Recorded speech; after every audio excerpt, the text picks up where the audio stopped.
कल्पना कीजिए कि एक बहुत ही आधुनिक विज्ञान की क्लास चल रही है।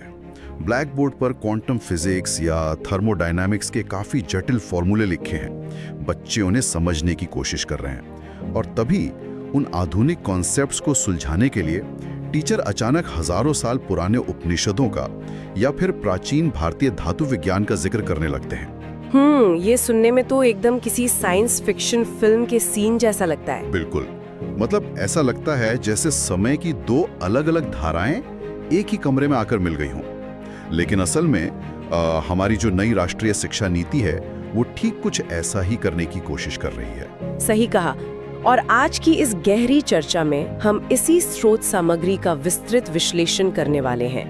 ये एक बहुत ही गहन ऑडियो बुक स्क्रिप्ट है जिस पर हम बात करेंगे। हाँ, और हमारा मिशन ये समझना है कि भारतीय ज्ञान प्रणाली यानी जिसे हम IKS कहते हैं, उसे मुख्य धारा की कक्षाओं में वापस लाने का असल मतलब क्या है और सबसे जरूरी बात, क्या हमारे शिक्षक इस बड़े बदलाव के लिए तैयार हैं? चलिए इसे थोड़ा और खोलते हैं। बिल्कुल। और ये विषय केवल उनके लिए नहीं है जो शिक्षा के क्षेत्र में है या नीतियां बनाते हैं। ये हर उस इंसान के लिए है जो ये जानना चाहता है कि भविष्य की शिक्षा कैसी दिखने वाली है। सही बात है। आने वाली पीढ़ियों के सोचने का तरीका कैसे बदलने वाला है, ये समझना बहुत जरूरी है।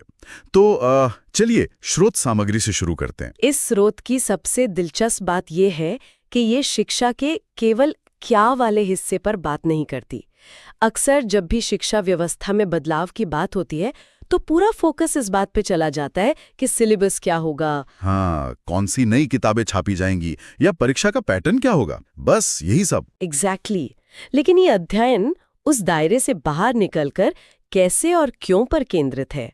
मतलब नीतियां कागज पर तो बहुत खूबसूरत लग सकती हैं। अरे कागज पर तो सब परफेक्ट लगता है। हाँ, लेकिन कोई भी नई शैक्षिक नीति, विशेषकर NEP 2020 जैसी इतनी महत्वाकांक्षी नीति जमीन पर तब तक नहीं उतर सकती जब तक कि क्लास में खड़ा टीचर उस बदलाव के पीछे के मैकेनिज्म को न समझे।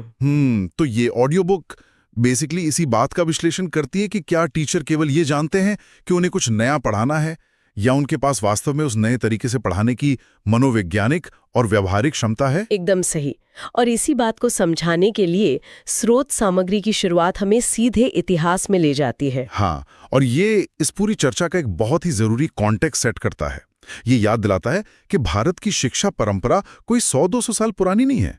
हम तक्षशिला, नालंदा और विक्रमशिला जैसी प्राचीन यूनिवर्सिटीज की बात कर रहे हैं। बिल्कुल। और उन प्राचीन विश्वविद्यालयों के काम करने का तरीका हमारी आज की आधुनिक रट्टामार व्यवस्था से बिल्कुल अलग था। एक सेकंड, यहां मैं एक बात